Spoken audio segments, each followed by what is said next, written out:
नमस्कार दोस्तों, आज हम बात करने वाले हैं ग्रुप के बारे में। यानी कि ग्रुप को अगर आपको समझना है, ग्रुप की डेफिनेशन को समझना है, तो आज हम उस चीज़ पर बात करेंगे कि कौन कौन से ऐसे सवाल है जिसको आपको जानना होगा, उसके आंसर्स को आपको फाइंड करना होगा, तभी आप ग्रुप की डेफिनेशन को अच्छे से समझ पाओगे। वरना आप ऐसे ही ग्रुप की डेफिनेशन को याद तो रख ही पाओगे, उसमें कोई इश्यू नहीं है, लेकिन अगर समझना है तो कुछ सवाल है जिसका आज हम डिस्कशन करेंगे, वो आपको समझना बहुत ही ज़रूरी है। तो आप बने रहिए अंत तक हमारे इस वीडियो में।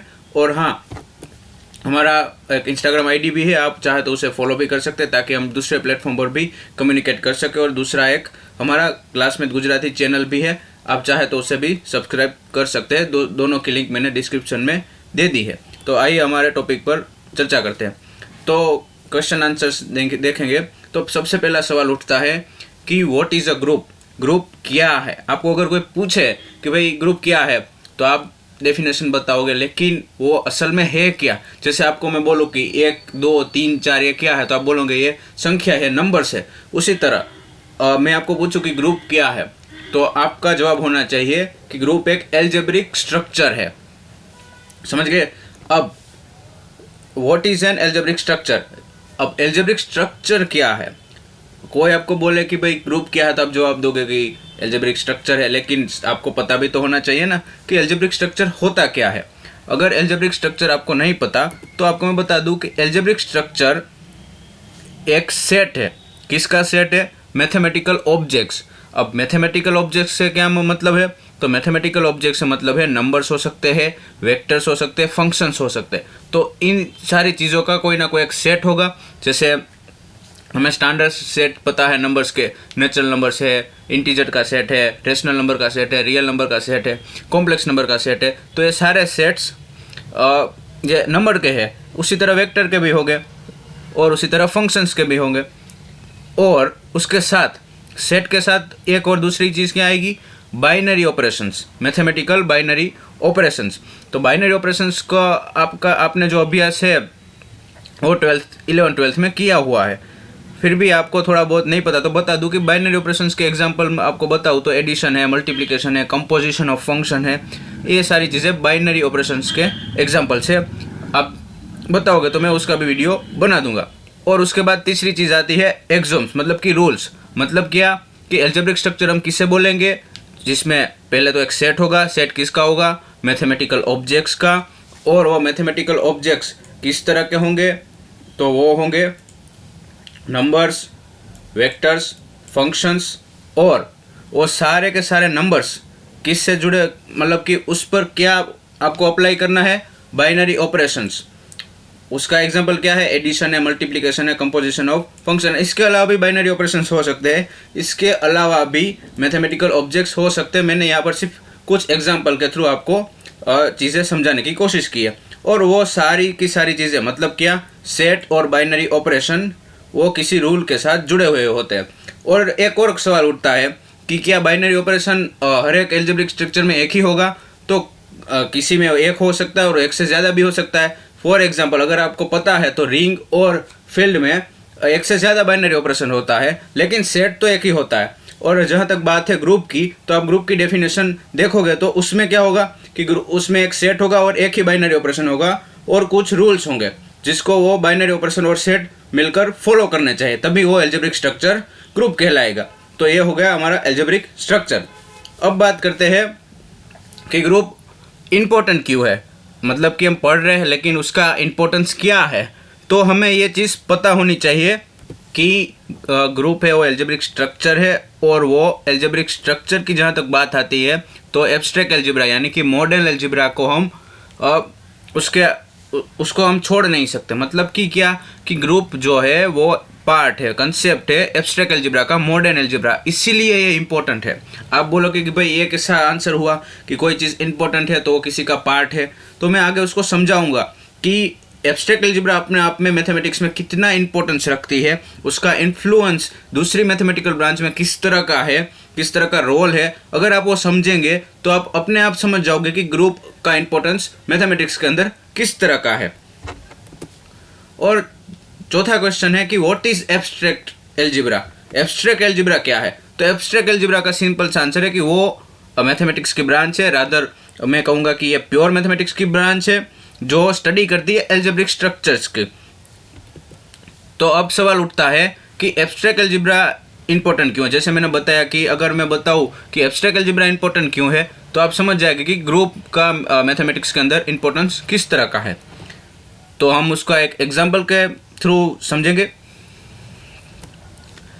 तो एग्जांपल लेते हैं कि एक वेक्टर कैलकुलस है। वेक्टर कैलकुलस का इंपॉर्टेंस क्या है, मतलब कि ये करता क्या है। तो वेक्टर कैलकुलस मोर और लेस फिजिक्स और इंजीनियरिंग ब्रांचेस में यूज़ होता है, जो कि मैथमेटिक्स का अप्लाइड फॉर्म है कि मैथमेटिक्स के जो कॉन्सेप्ट्स है उसको एप्लीकेबल बनाता है।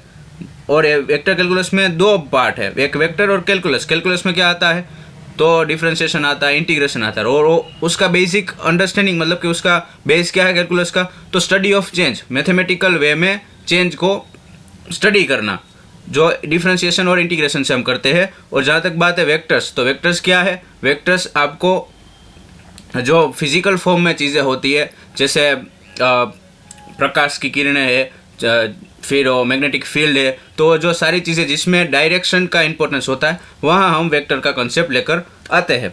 तो हम देखते हैं कि वेक्टर्स बेसिकली किसका पार्ट है, वो है लीनियर अलजेब्रा का।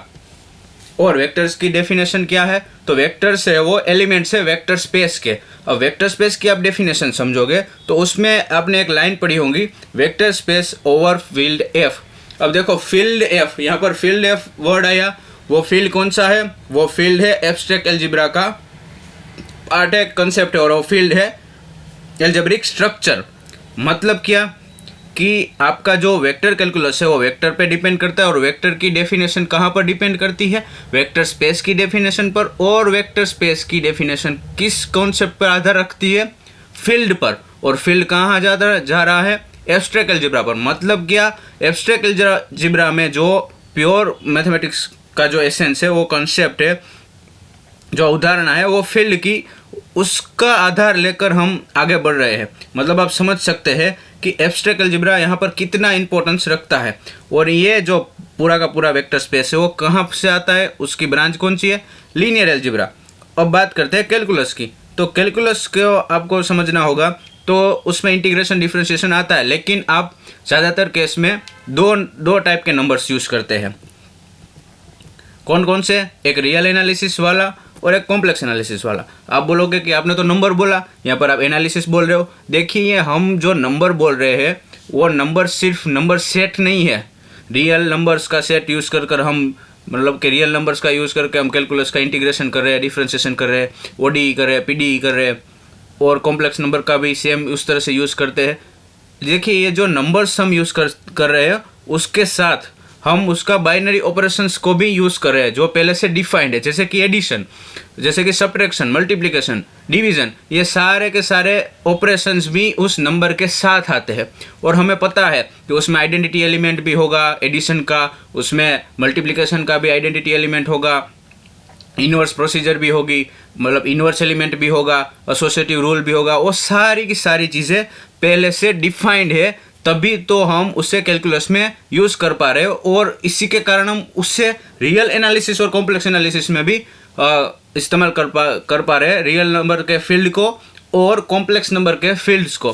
तो यहाँ पर बात कहाँ पर आकर अटक गई कि ये जो तीनों की तीनों जो चीज़ें हैं वो फील्ड पर अटक गई है। मतलब फील्ड क्या है, फील्ड एक एल्जेब्रिक स्ट्रक्चर है, सिर्फ सेट हम यूज़ नहीं कर रहे हैं। जहाँ तक बात है रियल एनालिसिस, कॉम्प्लेक्स एनालिसिस और उसका यूज़ करके कैलकुलस को, तो यहाँ पर बात आकर अटक गई है फील्ड पर। अब फील्ड क्या है, तो फील्ड एक एल्जेब्रिक स्ट्रक्चर है, और एल्जेब्रिक स्ट्रक्चर है तो वो कहाँ पर आकर अटकेगा, एब्स्ट्रैक्ट अलजेब्रा पर। आप बोलोगे कि भाई आपने तो ग्रुप की बात कही थी। देखिए भाई, अगर आपको फील्ड समझना है तो आपको रिंग की अंडरस्टैंडिंग होनी चाहिए, और रिंग को समझना है तो अगर आपने ग्रुप पहले से समझा हुआ है, ग्रुप का एसेंस आपको पता है, उसका कंसेप्ट आपको समझ में आ रहा है, तभी आप फील्ड और रिंग को और ज़्यादा बेहतर तरीके से समझ पाओगे। तो यहाँ पर आप समझ सकते हो कि ग्रुप क्या है, एल्जेब्रिक स्ट्रक्चर है, किसका पार्ट है, एब्स्ट्रैक्ट अलजेब्रा का। इंपॉर्टेंट क्यों है, क्योंकि वो एब्स्ट्रैक्ट अलजेब्रा का पार्ट है। और एब्स्ट्रैक्ट अलजेब्रा इतनी इंपॉर्टेंट क्यों है, तो मैंने यहाँ पर आपको एक एग्जांपल के थ्रू बताया कि ये जो सारे तीनों की तीनों मेजर मैथमेटिक्स ब्रांच है, प्योर मैथमेटिक्स की आप बात करें तो linear algebra, real analysis, complex analysis और बाकी 2 ब्रांचेस है कैलकुलस और वेक्टर कैलकुलस। तो ये जो बड़ी बड़ी 5 ब्रांचेस मैंने यहाँ पर बताई है मैथमेटिक्स की, वो कहीं ना कहीं एब्स्ट्रैक्ट अलजेब्रा के फील्ड के कॉन्सेप्ट पर आधार रखती है। तो आप समझ सकते हैं कि एब्स्ट्रैक्ट अलजेब्रा यहाँ पर कितना इंपॉर्टेंस रख रहा है। तो आई होप आपको ये सारी चीज़ें समझ में आई होगी, और आपका कोई क्वेश्चन है, क्वेरी है, कोई सजेशन है तो आप मुझे कमेंट में बता सकते हैं, और इंस्टाग्राम आईडी पर भी आप बता सकते हैं। तो अगर आपको ये वीडियो मेरा पसंद आ रहा है तो आप उसे लाइक करें, शेयर करें और सब्सक्राइब करें। आपका बहुत बहुत धन्यवाद।